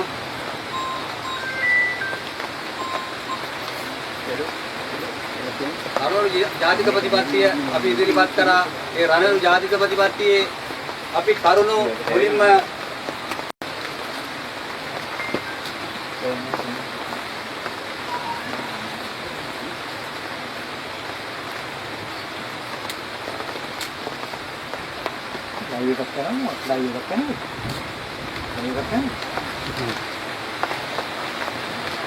අපි පළවෙනියටම රණවිරු ජාතික ප්‍රතිපත්තියක් ලෙස මේ ආකාරයෙන් ඉදිරිපත් කරනවා. ඉහත අප රණවිරු සංගමේ සමාජිකත්වයේ යුද ගුවන් නාවික හමුදාවන්ගේ ඉවසගත් කාලයේ වසර 12 ඉක්මවා කරු ජනාධිපතිනියගේ ඉල්ලීම පිට වසර 13 14 14 හමාර පරිදි සේවාවට නීතිකානුකූල ඉවත් වූ ඉස්ලාමයට නොලබන රණවිරුවන් මෙව පිරිස දැනට දශක දෙකක් තිස්සේ ඇදී යන සත්වාදී අරගලයේ මර්ධනයකට රටේ ආරක්ෂා කරමින් සමස්ත ජනතාවට සාමය උදා කර දීම සඳහා දී පරදුවට තබා තම ආරක්ෂක තම දාරුණ්‍ය යුතුයකට කැප කළ අප සංඝයේ පිළිකල දීකිරීමට මූලික වූයේ මෙවන් අමිල සේවය දී පරදුවට තබා රට දැයට ඉටු කළ මෙම රණවිරුවන් පිරිස රැක ගැනීමට වැටිච්ච තත්ත්වයෙන් කොට ගැනීමට ඉදිරිපත් වූ නිසායි. දැනට අපේ රණවිරුන්ගේ මූලික අරමුණ යත්තේ අපි ඒකෙදි ප්‍රතිපත්තියක් වශයෙන් ඉදිරිපත් කරා රැකියාව ලබා දීම සඳහා රැකියාව ලබා දීමට රාජ්‍ය ආයතනවල ඒ කියන්නේ විදුලි බල මණ්ඩලයේ පෙට්‍රෝලියම් එකේ වගේ විවිධ ආයතනවල රැකියාව ලබා දීම රණවිරු දරුවන් සඳහා ශිෂ්‍යත්ව ක්‍රමයක් ඇති කිරීම ඒ වගේම රණවිරුවන් ආර්ථික අපහසුතාව ඇති අයට ශිෂ්‍යත්ව ක්‍රමයක් ලබා දීමට නිවාස නොමැති අයට නිවාස සාදා ගැනීම සඳහා ආධාර උපකාර කිරීම ඉඩම් නොමැති අයට ඉඩම් ලබා දීමට වගේම පුද්ගලික ආරක්ෂක අංශයේ එකට 12/24 රාජකාරී කරන අපගේ හමුදා සේවයේ නිපගිය සමාජිකයන්ගේ ඒ සේවා කාලය අඩු කරලා සුරක්ෂිත කරලා ඔහුට සාධාරණ වැටුපක් ලබා දෙන්නද කියලා ඒ වගේම රණවිරු සේවා අධිකාරී පිහිටවූ මේ පනතට ඇතුළත් නොවුණු මේ සියලු දෙනා එකට ඇතුළත් කරගන්න කියලා ඒ වගේම ඒ වගේම අපි ඉදිරිපත් කරා මේ රණවිරුවට මේ රටේ ඕනම තැනකදී පිළිගැනීමක් ඇති වෙන ආකාරයට රාජ්‍ය නායකත්වයේ මූලිකත්වයෙන් ඔහුගේ අඳුරුම්පතක් නිකුත් කරන්න කියලා ඔහුගේ ඡායාරූපයේ සහිතව සම්පූර්ණ ඔහුගේ විස්තරත් එක්කම රාජ්‍ය නායකත්වයෙන් ඔහු අත්සන් කරලා අඳුරුම්පතක් පිළිගත හැකි අඳුරුම්පතක් නිකුත් කරන්න කියලා ඒ වගේම අපි යෝජනා කරලා තියෙනවා මේ යුද්ධය අවසන් වුණාට පස්සේ පළවෙනියටම යුද සිර කරවමු අපේ සහෝදර සොල්දාදුවන් පළවෙනි කටයුත්ත ලෙස යුද්ධය අවසන් වුණාට පස්සේ යුද සිර කරවන්නේ සිටියානම් ඒ පළවෙනියටම අපේ රණවිරුවන් යුද සිර කරවන්න බේරාගත යුතුයි කියලා. ඒ වගේම දේශානුකූල ඉවත් වුණාට රාජ්‍ය අනුග්‍රහයක් විදේශ රැකියාව ලබා දීමට ඒ අපි ඉල්ලීමක් කරලා තියෙනවා. ඒ වගේම රාජ්‍යාංශයේ ඒ වෙනකොට හිටියා ලංකා විදුලි බල මණ්ඩලයේ කාන්තිතේ ටෙලිකොම් අධ්‍යාපන ගුවන් තොටුපළ ගුවන් සේවා සමාගම් වල කොන්ත්‍රාත් පදනම මත මාස 6 වෙනිකට බඳවගත්ත රණවිරුව ඔවුන්ගේ සේවා කාලය ඉස්තිර කරලා දෙන පිළිස අපි ඉල්ලා සිටියා. ඒ වගේම ක්‍රියාන්විත පදක්කම එවැනි සෑම රණවිරු දරුවෙකුට නොකොට අධ්‍යාපනය කිරීම සඳහා සිත්වත් ක්‍රමයක් රණවිරු මාපිය කැපකරු ක්‍රමයේ වැනි ක්‍රමයක් අපි ඇති කරන්න කියලා කිව්වා. ඒ වෙනකොට ජයවිරු සම්පති කියලා ලොතරැයි තිබ්බා. අපි කිව්වා එම අරමුදලෙන් හරි මේක කරන්න කියලා. රට සේවා මුක්ත සහෝදර රණවිරුවන්ට ප්‍රතිකාර ලබා ගැනීම සඳහා පුනරුත්ථාපනය කිරීම සඳහා ඔවුන්ට බේස් ලබා ගැනීම සඳහා අංග සම්පූර්ණ රෝහල් ලංකාවේ ප්‍රදේශ 4කින්වත් අඩුමතරමේ අනුරාධපුර, ගම්පහ, මහනුවර, මාතර, කොළඹ යන විදිහට බෙදී යන විදිහට රෝහල් ඉදි කරලා දෙන්න කියලා අපි ඉල්ලීමක් කරා. ඒ වගේම අපි ඉල්ලීමක් කරා දැනට නැතිව මේ මහතකදී ඒක අහිමි වුණා. මෙතෙක් කල තිබ්බා මේකට නියෝජනය කරන පාර්ලිමේන්තු මන්ත්‍රීවරයෙකුට වසර 5කින් විශ්‍රාම වැටුපකුත් ඔහුගේ කාර්ය මණ්ඩලයේ අයට වසර 5කින් විශ්‍රාම වැටුපකුත් මේ රටේ රාජ්‍ය සේවයේ නියුතු වුණු රාජ්‍ය සේවකයාට වසර 10කින් විශ්‍රාම වැටුපකුත් ත්‍රිවිධ හමුදා කාන්තාවන් සඳහා වසර 15කින් විශ්‍රාම වැටුපකුත්. එතකොට මේ වසර 12ක් හා ඊට වැඩි සේවා කාලයක් ලැබලා ගිය අයට කිසිම මේකක් නැහැ, විශ්‍රාම වැටුපක් නැහැ. ඒ විශ්‍රාම වැටුප නැති නිසා අපි කිව්වා පුළුවන් නම් මේගොල්ලන්ට සාධාරණ කළ සේවා කාලේ ගණනය කරලා විශ්‍රාම වැටුපක් ලබා දෙන්න කියලා. ඒ වගේම මේ කාලේ මේ රණවිරුවන් අපහසුතාවයට පත්වන දෙලන ගැන්ටීම් වෙනද විවිධාකාරයෙන් පායතුවා අපිව නවත්තන්න කියලා රජයට බල කරා. ඒ වගේම රණවිරු අරමුදල් කියලා උපසාධනය කියලා රණවිරුවන් විකුණගෙන කන එකක් තිබ්බා. ටිකට් ගහලා ෂෝ කරනවා කියලා එක අවස්ථාවක් මට මතකයි. අපි යම් කිසි මේ පුවත්පත ආලේඛ කරලා යනකොට අපි ගල්කිස්ස මුහුදු තීරයට යනකොට රණවිරුව බණ්ඩායමක් එනවා. ඒක රණවිරුවේ වැල්ලේ ඇවිද ගන්න බෑ. තනි කකුලෙන් එනවා ටිකට් එකක් අරගෙන අපි ගාවට මේ ටිකට් එක විකුණන්න. ඇත්තම මේවා දරේ මේ විවිධ හමුදායම නිලධාරීන් මේ සොල්දාදුව පාරට දාලා එදාත් මේක කරේ. අපි ඒකට විරුද්ධ වුණා. ඒවා නවත්තලා තියෙනවා. ඒ වගේම විවිධ හමුදාවේ හැර යන සෙබළුන්ට අපි ඉල්ලීමක් කරා. විවිධ හමුදාවේ හැර යනවා නම් ඔහුට විශේෂ පුහුණුවක්, ඒ කියන්නේ මේ රටට අවශ්‍ය විදිහට වෘත්තීය පුහුණුවක් ලබා දීලා ඒක සමාජයට නැවතත් ඔහු සමාජගත කරලා මේ රටට වැඩ කරන්න පුළුවන් විදිහට සේවයක් ලබා ගන්න කියලා. ඒ වගේම ඇක්ෂන් වෙන සමාජිකයෝ ඉන්නවා. ඇත්තම අමුදාවට තරුණයෙකුට හිත දෙන්නේ එක්ක ඔහුගේ තියෙන මේ නිලැඳුමට තියෙන ආසාවට එවැනි කාලයක තිබ්බ මේ රටදැයි රැකගැනීමට ජීවිතයි එවනත් රැකියාවක් සඳහා එවැනි විවිධ කටයුතු සඳහා තමයි තමන්ගේ ජීවිතේ හමුදා සේවයට එක්ුනේ. අපි මේ එකතු වුණ රණවිරුවන්ට අනිවාර්යයෙන්ම ඒ ගෞරවය දිය යුතුයි. ඔවුන් සේවයේ හැර යනවා නම් ඒ සේවයේ හැර යාමට විශේෂ කරුණු කාරණා තියෙනවා. ඔවුන් සේවයේ හැර ගියා නම් විධිමත් අංග සම්පූර්ණ, කියන්නේ මේ රටේ සියලුම වෛද්‍ය, මනෝවෛද්‍ය, නීතිඥ සියලු වෘත්තිකයන් ඇතුළත් වෙන කමිටුවකට ඉදිරිපත් කළා. ඔහු ඇයි හමුදාවට බැඳුනේ? ඇයි හමුදාවෙන් ඉවත් වෙන්නේ? ඒකට හේතු සාධක හොයලා ඔහුව නැවත පුනරුත්ථාපනය කළ සමාජගත කරන්න කියලා අපි ඉල්ලන අතරේ ඔය අදටත් පාතාලයට ඔය අපි ඒ සොල්දාදුව හැම වෙලේම මාධ්‍ය ඉදිරියේ, සමාජ ඉදිරියේ, රට ඉදිරියේ ඇල්ලුවට ලක් වෙනවා. අපි එදත් කීවේ මේක කරන්න එපා, මේ අවස්ථාව දෙන්න. මොකද මේ මේ හැම කෙනෙකුටම හමුදාවට එන හැම කෙනෙකුටම හමුදායේ අවුරුදු 22 ඉන්නත් බෑ. හමුදායේ මුළු කාලෙම ජීවත් වෙන්නත් බෑ. විවිධ හේතුන් මත හමුදාව හැර යන්න හේතු සිද්ධ වෙනවා. ඒ හේතුවට කරුණු හොයලා ඒ පුද්ගලයා සමාජගත කළ යුතුයි. නැත්නම් ඔහුගේ සහතිකවල රතු පෑනකින් ගහලා මාස 6ක් වෙලිකට දාලා එළියට දැම්මට පස්සේ ඒ මනුස්සයාට ජීවිත කාලෙටම රැකියාවක් හොයාගන්න බෑ. රැකියාවක් ලැබෙන්නේ නැහැ. එතකොට ඔහු සදා අසරණයි. ඒක ඇවිල්ලා මේ කොමිෂන් නොලත් නිලධාරීන්ට, ඒ කියන්නේ අද රැන්ක් රටට පමණයි මේකේ කොමිෂන්ලත් නිලධාරියෙක් අද ඇවිල්ලා හෙට ගියත් එළියට මේ රටේ ඕනම තැනක විදේශයක ගියත් පිළිගැනීමක් තියෙනවා. ඒක තමයි ඇත්ත කතාව. අපි එදා ඒක පෙන්නලා දුන්නා. මේ රණවිරු ජාතික ප්‍රතිපත්තියක් ගොඩනගිය යුත්තේ ඇයි කියන එක අපි පෙන්නලා දුන්නා.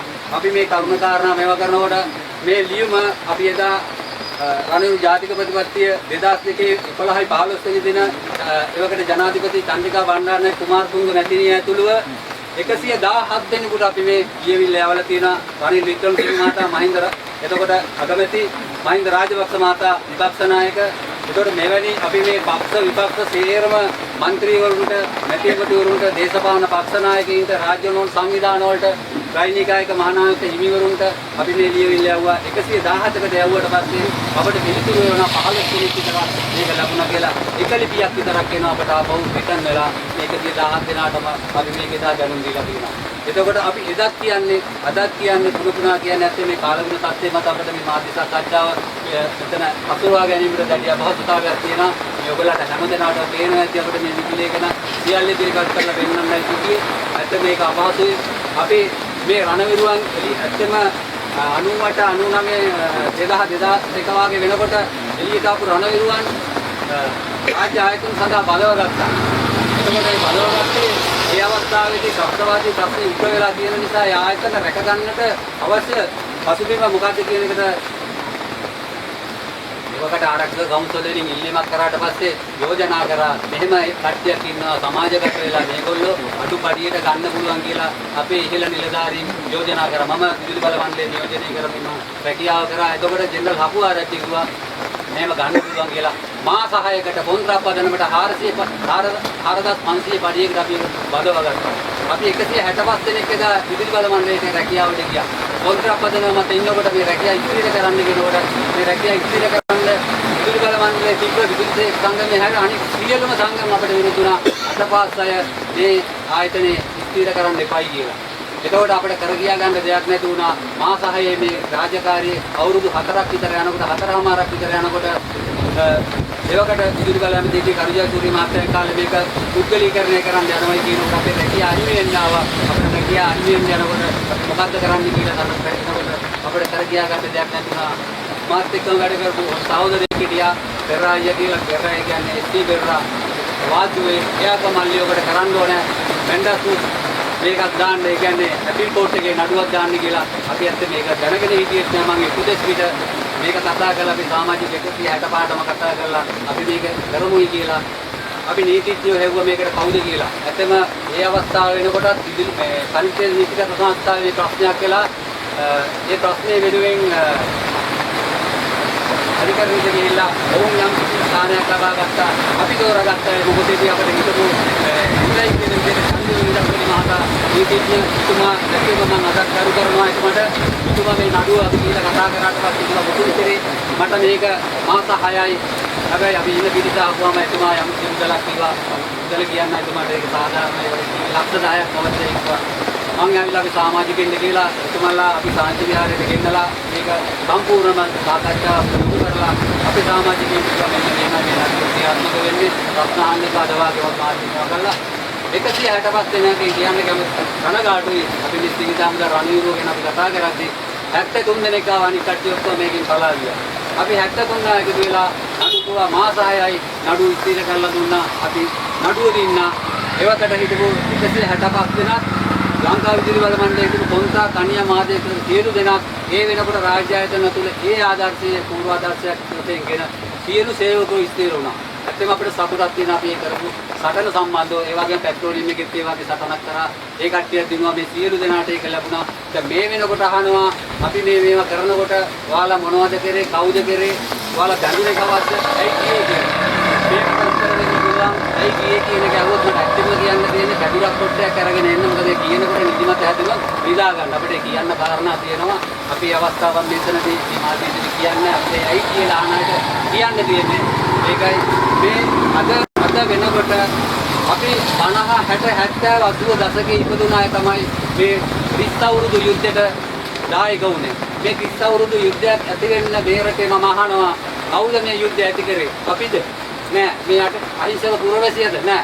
එදා මේ රට පාලනය කරපු කුජීත පාලකයෝ මේ රට රැක ගන්න ඕනවට රැක ගන්න නෙමෙයි තමන්ගේ දේශපාලන බලය රැක ගන්න තමන්ට මේ ආණ්ඩුව තමන්ට බලයක් රැකගෙන යන්න අවශ්‍යතාවය නිසා තමයි මේ රටේ ත්‍රස්තවාදයක් නිර්මාණය කරන්නේ. මේ ත්‍රස්තවාදයට අපේ පරපුරේ වුන් අද බිලිදීලා ඉවරයි. මේ මව්බිමේ අද වැළලීලා සිටින්නේ ආබාධිත වෙලා සිටින්නේ අද රෝහල් වල ඇඟන් උඩ කතා කරගන්න බැරුව ඉන්නේ මේ පිම්බිමේ ඉපදිච්ච අපේ පරපුරේ දරුවෝ අපේ පරපුරේ සහෝදරයෝ. ඇත්තම කනගාටුයි. මේ අවුරුදු 30 අවුරුදු යුද්ධය ආරම්භ කරලා මේක කාලෙන් කාලෙට මේක කරගෙන යනවා. අපි දැක්කා. අපි යුද්ධේ කොහොම අත්ින්දා. අපි දැක්කා මේක පෙරක් පේන්නේ.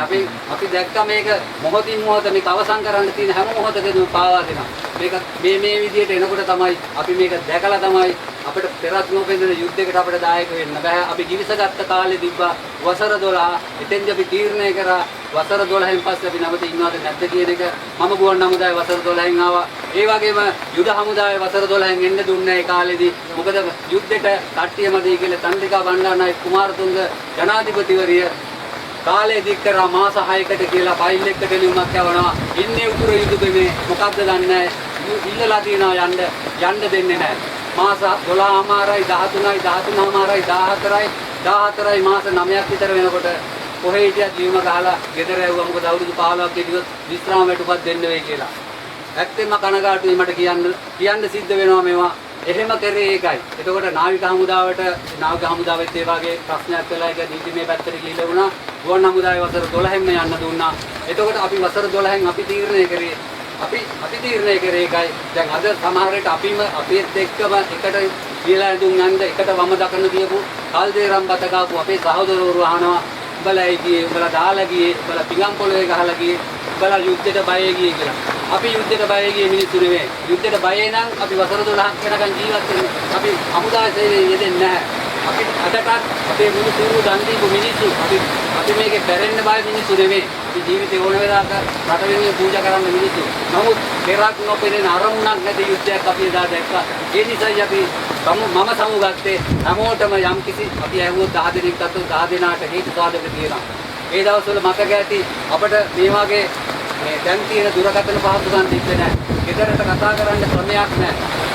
ලියුමක් යවා ගන්න ක්‍රමයක් නැහැ. ඔයාලට මතක ඇති ඒ කාලේ ඌ නෑ කියලා අපි ලියුම් යවුවා. ඒ කියන්නේ උතුරු නැගෙනහිර මේ මුද්දර නෑ කියලා. එහෙම දාපුවම තැපල්කම් කොහෙට දැම්මත් ඌ නෑ ලියුම යන්නේ අපේ බිරිඳට අම්මට තාත්තට එහෙම තමයි ලියුම් යවුවේ. එහෙම යුගයක් තිබ්බේ අපි කරපු ඒ කාලේ. එතකොට මේ හැම කෙනාම මේකට දායක වෙලා තියෙනවා. මම කියන්නේ මේ අපේ පරපුරේ අය දන් දුන්න මේ ජීවිතය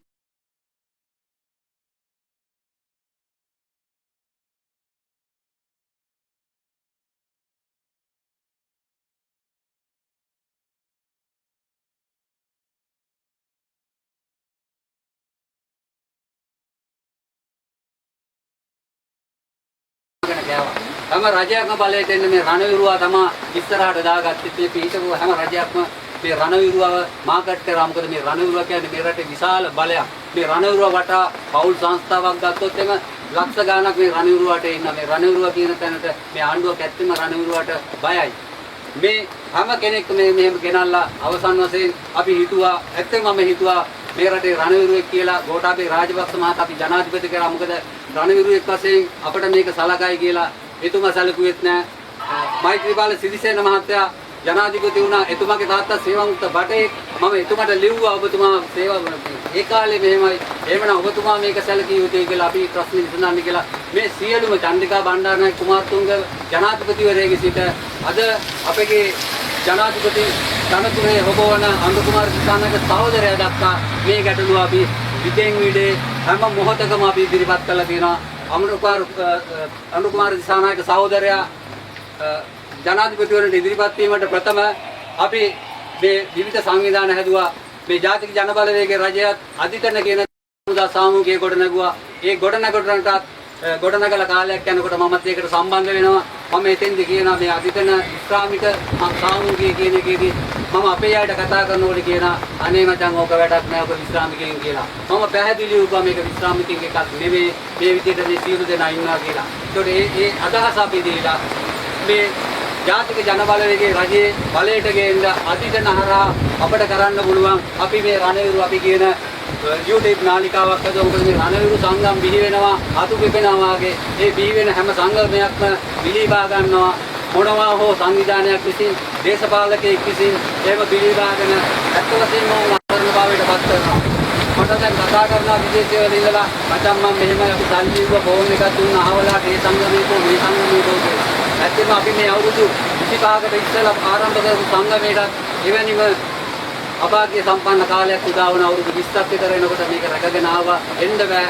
නැවතත් මේක ගෙනියන්න බැරි නිසා මේ කතන්දර සිද්ධ වුණා. එතකොට මේක අපි කාලයක් යනකොට නැවත මේ හමුදා සේවයට එක් වෙන්න කියලා කිව්වා. අපි ජනාධිපති මන්දිරයට ගිහිල්ලා අර්ලිගම හිටපු රත්නසිරි වික්‍රමනායක මහතා හම්බුණා. අපි ඒ කාලේදී හම්බ වෙනකොට අපිට කිව්වා මේම යුද්ධ කරගෙන යන්න බෑ. ඔයාලගේ සහයෝගය අපිට දෙන්න කියලා.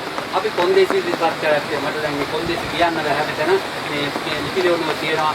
අපි කිව්වා මේ යුද්ධයට අපි ආවේ බය නෙමෙයි, මැරෙන්න බය නෙමෙයි. යම් කිසි හේතු කාරණා මේ යුද්ධෙත් දෙන්නේ ඉවර වෙනවා. දැන් අපි මේ යුද්ධ ඉවර කරනවා. අපි යෝජනා කරා හරි එහෙම ඉවර කරනවා නම් අපි මේ කොන්දේසි අපි දෙන්න. ඒ කොන්දේසි මත නැවතත් අපි සේවය ලබා දෙන්න කැමතියි කියලා. මේ රණවීර සංගමේ නිර්මාණය කරන යුද්ධ සහෝදරයා පෙරමුණ අරගෙන නැවතත් යනවා හමුදාවට බැඳෙන්නේ. හමුදාවට නැවතත් සේවයට එක් කියලා එතුමා ඒ නියමිත සේවා කාලය අවසන් කරලා හමුදා සේවයෙන් ඉවත් වෙනවා. මෙතුමා හමුදා සේවයෙන් ඉවත් වුණත් මෙතුමා හමුදා සේවයෙන් ඉවත් වෙන්නේ බලලත් නිසාරි එක වශයෙන්. නමුත් මෙතුමාට අදටත් පරිහම් වෙන්නේ සැරේනුවර එක් වශයෙන් පමණයි.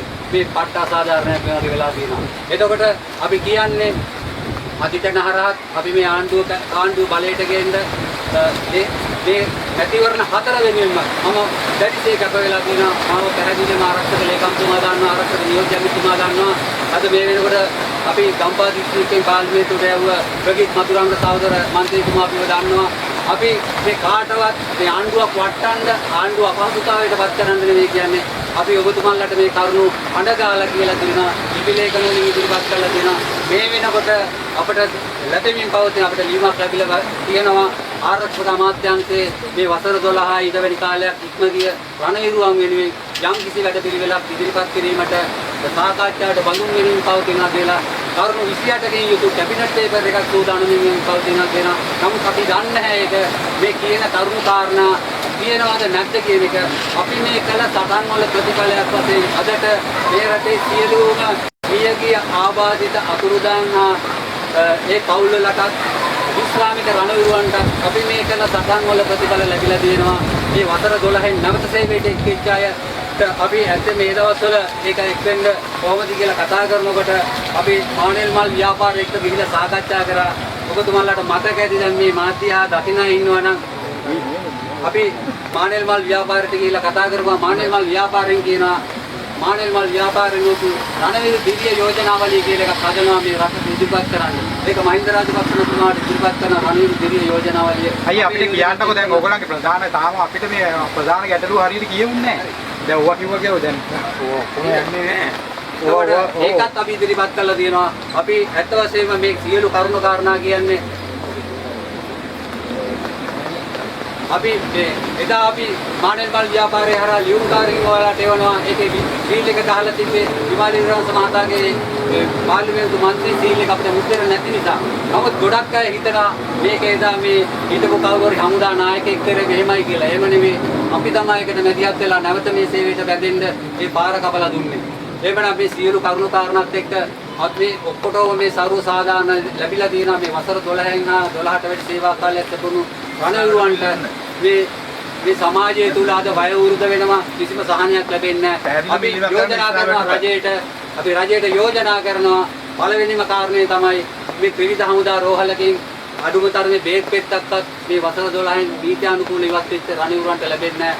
මේ රණවිරුවන්ට බේත් ගන්න තමන්ට අවශ්‍ය පරීක්ෂණ කරගන්න තමන්ට අවශ්‍ය දේවල් කරගන්න. එතකොට තමන් අවස්ථාවකටපත් වුණොත් දැන් දැනට යුද ගුවන් නාවික අංග සම්පූර්ණ රෝහල් ඉදි කරලා තියෙනවා. ඒ රෝහල් වල නවතිලා ඒ පහසුකම් ලබා ගැනීම සඳහා අවශ්‍ය පහසුකම් ලබා දෙන්න පළවෙනි කාරණේ වශයෙන් ඉල්ලා සිටිනවා. ඒ වගේම දෙවෙනි කාරණේ වශයෙන් මම කියන්න කැමතියි මේ වෙනකොට අපි සේවයෙන් ඉවත් වෙනකොට අපිට ගන්ධබුහා අනක්දරු කියන අරමුදලෙන් අපේ කපාගත්තු මුදල අපිට ලබා දීලා තියෙනවා. ඒ ලබා දුන්නාට පස්සේ අපි සමාජගත වුණාම තමයි දන්නේ මේකේ අවශ්‍යතාවය මොකද්ද. අපි ලිපි ලේඛන ඉදිරිපත් කරපුවාම අපිට ලැබෙන මුදල ලැබුණේ තුන් වතාවකට ගෙදර ඉන්නකොට චෙක් තුනක් ආවේ. ගන්ධබුහා අනක්දරු අරමුදලක් ගෙවුවා. නමුත් ඒකේ ලබාගත්තට පස්සේ අද වෙනකොට අපි එක්චාරිලා සමාජගත සහෝදරවරු අද මේ ගිහිල්ලා තියෙනවා. මේ අයගේ බිරින්දාවරු මේ ගන්ධබුහා අනක්දරු අරමුදල රජයෙන් ඉල්ලුවාට පස්සේ රජය කියනවා රජයෙන් මේක යනවා ජනාධිපතිට ගියාම එතනින් යනවා විශ්‍රාමයට අධ්‍යක්ෂතුමාට අධ්‍යක්ෂතුමා කියනවා 1970 සන්නද්ධ බල සේනා පනතේ 35 එක වගන්තිය සංශෝධනය වෙලා නැහැ. ඒ නිසා මේ රණවිරුවා මේ සොල්දාදුවා තේරුම් ඉවත් යන විට පුදුේ ගන්ධමාන කරුණා රැගෙන ගොස් ඇති නිසා මේ පිළිඳට ඒක ලබා දෙන්න බෑ කියලා. අද ගොඩක් අසරණ වෙලා ඉන්නවා ඒ දරුපවුල්. එතකොට එවැනි කට්ටියටත් මේ විශ්‍රාම වැටුප ලබා දීලා තියෙනවා. ගුවන් හමුදාව, යුද හමුදාව පිළිඅරගෙන තියෙනවා. මේවා ලබා දුන්නා කියලා අපි ඉල්ලීමක් කරනවා. මේක නැවතත් පොඩි කාලයකට මාස 6කට වගේ කාලයක් දීලා මේ ලබාගත් මුදල නැවතත් අය කරගෙන ඒ කියන්නේ මටම කියන්නේ 3000 ගණනක් ලැබුණේ මේ නැවතත් මේ මුදල මේ අරමුදලට කරකරාට පස්සේ මේ වරප්‍රසාදයේ නැවතත් ඔවුන්ට ලබා දෙන්න මේ ගියාගේ බිරින්දෑවරුන්ට ඔවුන්ගේ මුදල ලබා දුන්නාට පස්සේ එතන ඉඳලා ඒ ගන්ධපු අරමුදල ඔවුන්ට ලබා දෙන්න කියලා ඉල්ලා සිටිනවා. ඒ වගේම මේ රණවිරුවන්ට තව තියෙනවා අපිට කියන්න තියෙනවා දැන් මේ වෙනකොට ඒ අරමුදල නෙමෙයි. ඒ කියන්නේ ඕගොල්ලන්ට විශ්‍රාම වැටුප ලැබෙන්නේ නැද්ද? විශ්‍රාම වැටුපද අවශ්‍යලා තියෙන්නේ. කෙනෙකුට විශ්‍රාම වැටුපක් ලැබෙන්නේ නැහැ. ඒ වගේම අපි කියනවා අපි මේ කරපු සේවයට සරිලන වයස 60න් පස්සෙවත් අපිට වයස 60න් පස්සෙවත් මේ රට වෙනුවෙන් කරපු සේවයට සරිලන සාධාරණ දීමනාවක් නැත්නම් විශ්‍රාම වැටුපක් මේ කරපු සේවයට අයියේ මේ ලබා දෙන්න කියලා අපිට මේ නිවුස් එක ඕම ගහන්න බෑ. දැන් ඕගලන්ට අවශ්‍ය කරන ටික නේ අපිට ගහලා දෙන්න ඕනේ. ඉන්නේ නෑ පොඩ්ඩක් ඉන්න කියලා ඕම කියවන්න කිව්වොත් ඇත්තට වැඩක් නෑ මේ. ඕගොල්ලන්ගේ හරි ඕගොල්ලෝ කිව්වොත් තමයි ඇත්ත. අපිට කෙටි කියන්න මේ දැන් වසර 12 ජීවිත පරිත්‍යාගයේ ඉඳලා ස්කන් නැති වෙලා මේ විදිහට ඕගලන්ට විශ්‍රාම වැටුපයි ඒ ටිකනේ ඕන කරලා තියෙන්නේ. අන්න ඒ ඕන කරන ටික කියන්න අපිට ඒකට දැන් මේ වෙනකොට වැන්දමෝ අනත්තරු එක නවත්තලා කියලා තියනවා නේද? ඔව් වැන්දපාරද්දාරු අරමුදල අපිට ලබා දෙන්නේ නැහැ. දැන් ඕගොල්ලන්ට විතරක් නෙමෙයි ඔක්කොටම දෙන්නේ නැහැලු දැන්. ඕගොල්ලන්ට ඕන කරේ කියන්න අපිට ඕගොල්ලන්ට අවශ්‍ය කරන පොඩියෙන් කියන්නේ නිවුස් එකක් මේගොල්ලෝ අවුරුද්දකට ගොඩක් කාලෙකින් බැඳිලා තියෙන්නේ. දැන් ඒගොල්ලන්ගේ වයසම යුද කාලේ තමයි මේගොල්ලෝ බැඳුනේ. වසර 30කට කලින් ඒගොල්ලන්ට අවුරුදු 12ක් සේවය කරලා අවුරුදු 17ක් සේවය කරනකොට මේ ඒගොල්ලෝ යුද්ධෙට එන්නේ අවුරුදු 14ක් යුද්ධෙට කැමැත්තෙන් එන්නේ. හැබැයි යුද හමුදාව ඉන්න අවුරුදු 12 මේ විශ්‍රාමයටවත් හම්බෙන්නේ නැහැ. ඒ වගේම මේගොල්ලෝ දැන් අවුරුදු 60 70 පහු වෙලා තියෙන්නේ. ඒගොල්ලෝ වයසට ගිහිල්ලා තියෙන්නේ. රෝගීන් වෙනවා, ආබාධිත වෙනවා. දැන් ආබාධිතයින මේ ප්‍රශ්න කවුරුත් කතා කරන්නේ නැහැ කිසිම රණුවේ. ඇයි මේ 12න් ගෑවෙන කතා කරන්නේ නැත්තේ කියන එක අපි අනේ ඒගොල්ලෝ අවුරුදු 12 සේවය කරලා එනකොට අවුරුදු 22 23 හමුදාවට බැඳුනට පස්සේ අවුරුදු 17 35ක් වෙනවා. ඒගොල්ලන්ට රැකියාව ලබා ගන්න බෑ. ඒකට ඇයි මේ රජයවල් මේ රජවලගේ ඔක්කොම කිව්වා ඒගොල්ලෝ කරන්න කියලා පොරොන්දු වුණා. ජනාධිපති අනුකුමාර දිසානායක පොරොන්දු වුණා. හැබැයි තාම ඉතු කරන්නේ නැහැ. ඇයි මේ ප්‍රශ්නේ? ඒ ටික කියන්නේ ඒක තමයි වෙන්න ඕන. ඒකම අවශ්‍යයි මේ වසර 12 ඊට වැඩි සේවා කාලයක් සේවය කරලා විශ්‍රාමයට අයව සමාජගත වෙච්ච විවිධ හමුදා රණවිරුවන්ට විවිධ හමුදා රෝහල් වලින් අවශ්‍ය වෛද්‍ය පරිසර ලබා ගැනීම පළවෙනි කාරණය. ඒ අවශ්‍යතාවය අපිට ලබා දෙන්න කියලා අපි ඉල්ලා සිටිනවා. ඒ වගේම වැන්දපුවා අනත්තරු අරමුදල කපාගත්තේ ගෙවලා තියෙනවා. ඒකට අවස්ථාවක් දීලා ඒක නැවත සංශෝධනයක් ඉදිරිපත් කරලා තියෙනවා. ඒකට නැවත අවස්ථාවක් දීලා ඒගොල්ලන්ට අරමුදල ඇතුල් වෙලා මියගිය අයගේ බිරිඳවරුන්ට ඒක නැවත මේවා කරලා ඒ වැන්දපුවා අනත්තරු අරමුදල නැවත ලබා දෙන්න කටයුතු කරන්න කියලා අපි ඉල්ලා සිටිනවා. රණවිරු සේවා අධිකාරිය පනත සංශෝධනය කරලා මේ නීත්‍යානුකූලව කිසක සේවා කාලයෙන් පසුබිමත් වූ කියන රණවිරුවනුත් ඒ කොටසට අයත් කරන්න කියන එක අපි ඉල්ලා සිටිනවා. ඒ වගේම වසර 12 ඊට වැඩි සේවා කාලයක් සැතුරු සියලුම රණවිරුවන්ට ඔවුන්ගේ කරලා සේවා කාලේ ගණනට සැලකිල්ලටගෙන වයස අවුරුදු 60 පිරුණාට පස්සේ ඔවුන්ට යම් කිසි වැටුපක් විශ්‍රාම වැටුපක් දීමනාවක් ලබා දීමට කටයුතු කරන්න කියන එක තමයි කටයුතු කරනු ඇතයි අපි බලාපොරොත්තු වෙනවා. මොකද එතුමා ජනාධිපතිවරණයට ප්‍රථම රණවිරු අධිතන මහා සමුළුවේදී පොරොන්දු වුණා සමස්ත රණවිරු ඉදිරියේ මේ වසර 12න් ගිය අයගේ ගැටලුවක් තියෙනවා. මම බලයටපත් වුණා. මම ජනාධිපතිතුමා වුණාට පස්සේ ජනාධිපති වුණොත් මේ රටේ මම මේ ප්‍රශ්නේ විසඳනවා කියලා මම බලාපොරොත්තු වෙනවා. එතුමා මේ ප්‍රශ්නේ අනිවාර්යයෙන් විසඳයි කියලා අපි දැඩි බලාපොරොත්තුව තියෙනවා. ඒ දැඩි බලාපොරොත්තුව මැත්තේ අපි මම නිහඬ වෙනවා මේ බලාපොරොත්තුව ඉටුවේ කියන දැඩි අධිෂ්ඨානයේ යුතුව. ප්‍රශ්න මොනවාරි තව තියෙනවා ප්‍රශ්න කියන්නේ ඉතින් අපිට ප්‍රශ්න කියන්නේ ඕගොල්ලන්ගේ තියෙන ප්‍රශ්න තමයි ඉතින් අපිට ඕනේ අර විශ්‍රාමයට ආරම්භය තමයි තව එකක් තමයි ගොඩක් තියෙන අවුරුදු මේ උදාහරණයක් බැඳෙනවානේ. ඊට අවුරුදු යුද කාල සීමාවෙදී. ඒකෝට පත්තරවල දාලා දැන් මම බඳිනකොටත් පත්තරේ දාලා මම මේ ජොබ් එකක් කරන්නේ. හැබැයි ඒ දෙන 12 ඒ කියන්නේ ඕගොල්ලන් අවුරුදු 12ටද ගත්තේ 12ට ගත්තේ. මොකද්ද මේක අවුරුදු 12ට ගත්තේ? ඒ කියන්නේ ඒ කාල සීමාවෙදී මිනිස්සු එන්නේ නැහැ, දරුණු එන්නේ නැහැ යුද හමුදාට. දුවනේ ඉතිරිය පත්‍රවල දාලා යුද හමුදාට ගත්තා. අපි ගියානේ. අපි ගියාට පස්සේ අපි මේ ඒ කාල සීමාවේ ඔක්කොම යන්නේ නැහැ යුද හමුදාට. මේ යුද හමුදාට ආස කට්ටිය කියන්නේ. නෑ මං කියන්නේ එහෙම නෙවෙයි. ඇයි 12ට ගත්තේ විශ්‍රාම නැහැ. එහෙම තමයි ගන්නෙ. අවුරුදු 5යි 12යි 22යි. දැන් මේ නොකර ආවා මේ මේ ගන්න නොකර අපි කියන්නේ ටික කාලේ. අවුරුදු 5යි 12යි 13කට වැඩි කියන්නේ. එතකොට මෙන්න මේකයි වෙන්නේ. දැන් අපි කියන්නේ දැන් මම 12න් ගියාට මම ගිය යුද රැකියාවක් තියාගෙන මේ පාලකේ දැනගන්න ඕනේ කියන එක මම මේ කියන්නේ. අපි යුද හමුදාවට යන ආසාවෙන්. හැබැයි එතන වෙන අසාධාරණකම් තියෙනවා. මට ලොකු අසාධාරණයක් වුණා. මේ ලංකාවේ ඉන්න යුද හමුදාව වෙච්ච අසාධාරණේ මම බ්‍රිගේඩියට ආයෙත් රැයකයක් ඉන්නව නෑ පුද්ගලෙක්. හැබැයි මේ අසාධාරණේ කරපේ මම අද කතා කරනවා. ඒ වගේ මේ ඔක්කොන්ටම අසාධාරණයක් වුණා. ඒකෙන් තමයි මේ රණවිරු සංගමයක් දැන් කොච්චිතර සේවක පිරිස මේ රණවිරු ඉන්නවද ලංකාවේ? මේ 10 15000 කට ඉතින් ඒව කියන්න බෑ. ඒව කියන්නේ නෑ ඊටත් වැඩි ඉන්නවා. දැන් අපිට දැන් මෙහෙමයි. ඉතින් ආදිටනේ හිටියා 12 කිය කට්ටිය හිටියා විශ්‍රාම ගියා හිටියා 12 කිය කට්ටිය අපි මේ යෝජනා දැම්මා ජනාධිපතිතුමා පිළිගත්තා නමුත් ක්‍රියාත්මක වෙන්නේ නැහැ ඒකින් තමයි මාධ්‍ය සාකච්ඡා තියන්නේ ඔව් ඉතින් ඒකනේ කියන්න ඕනේ ඒක පිළිවෙල නෑනේ මොකද කිව්වේ නෑ මෙහෙමයි මේ දැන් ආයෙ කියවන්න එපා දැන් මගේ අම්මෝ මේවා බලන්නේවත් නෑ අතහැරලා දානවා මෙච්චර ලොකුට කතා කිව්වොත් එහෙම දැන් මේ කපලා මේ ගහන්න ඕනේ එහෙනම් මේ මුලින් ඉන්න පොඩ්ඩක් කියන්න අපි හමුදාවට බැඳුනේ රට වෙනුවෙන් එහෙම පටන් අරන් කියනවා. දැන් අපි ඔය අය කට්ටිය දැන් ගන්නම් ආයේ. හරිද? මේක දැන් ආයේ අලුතෙන් හදලා ගන්න ඕනේ නේද? කියන්න බෑ. ශ්‍රී ලංකා ගුවන් හමුදාවේ නායක ගුවන් බට කුසුම්සිරි අවසන් වශයෙන් අපි රජයේ ජනාධිපතිතුමාගෙන් ඉල්ලා සිටින්නේ මේ වසර 12ක් ඊට වැඩි සේවා කාලයක් ලැබුණු වසර 12 අමාර 13 14 15ට ආසන්න වෙනකන් මේ සේවා කාලයක් නීති අනුකූලව දිවිසගත් කාලයෙන් පසු ඉවත් වුණා. මේ ඇබ්සන් අය නෙවෙයි හමුදාවට බැඳුණු වසර 12 නීති අනුකූලව දිවිසගෙන ඒ දිවිසගත් සේවා කාලයට පසුව නැවත තියාගත්ත වැඩි කාලයක් ඒ අය සියලු දෙනාටම ඔවුන් දැන් අද වයෝවෘතයි. ඒ වයෝවෘතයට මේ සමාජයේ ජීවත් වෙන ආර්ථික අවස්ථාව මැද අමාරුයි. ඔවුන්ට ජීවත් වීමට සරිලන කළ සේවයට සරිලන විශ්‍රාම වැටුපක් ලබා දෙන්න කියන එක තමයි අපේ පළවෙනි ඉල්ලීම. අනිකුත් ඉල්ලීම් ටික අපි පුළුවන් විදිහට ඉස්තර කරලා දෙන්න කියලා පළවෙනි හා අවසාන ඉල්ලීමක් අපි ඒ කරනවා. අපි මේක මෙතනින් නතර වෙන්නේ නැහැ.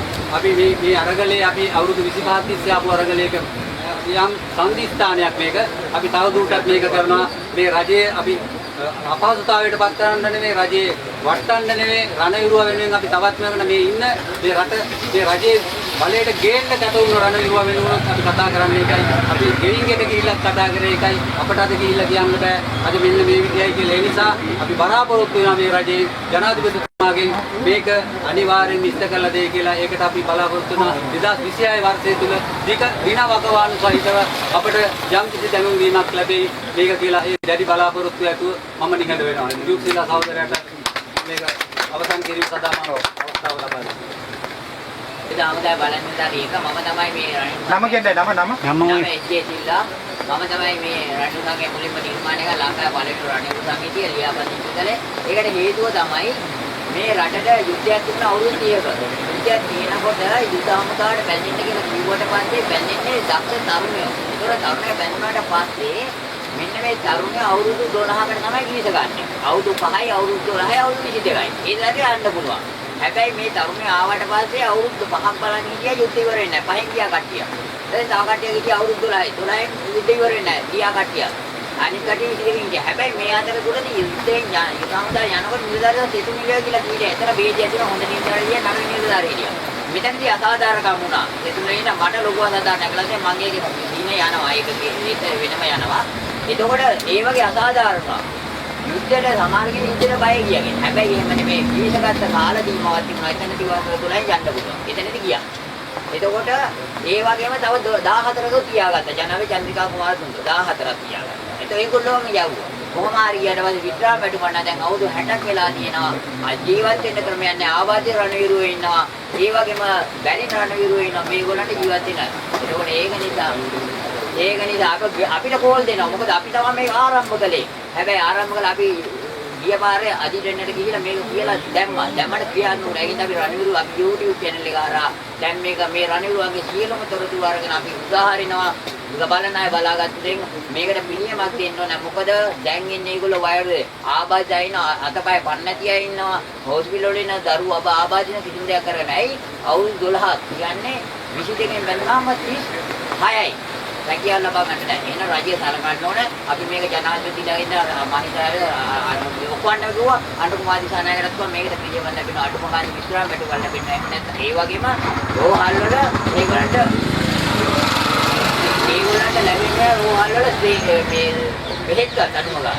ඒ ටික වල ලැබෙන්නේ කියලා අපි දැන් අපි මේක දිගටම ගෙනියනවා. රණවිරු සියලු දෙනාගේම රණවිරු අදහස් අරගෙන අපි YouTube එකට දානවා. මම කියන්නේ මේ ලංකාවේ සමස්ත වසර 12 ගේ සියලුම ඉස්ලාමික වැටුප්පුවල රණවිරුවට එක්කව වෙන YouTube channel එක ගන්න subscribe කරන්න. ඔබලාගේ සියලුම දුක් ගැටලු අපි මේක ඉදිරිපත් කරනවා. ඒක නිසා මම ආදියට කියනවා ඔබලා සියලු දෙනාට බොහොම ස්තුතියි. ෆැමිලි දින විතර රණවිරු බොහෝ දෙනෙක් කියලා දෙනවා. වසර 12 ගේ වැඩි 10 දෙනෙක් කියනවා. ඔබලාට බොහොම ස්තුතියි. රණවිරු Thank you very much.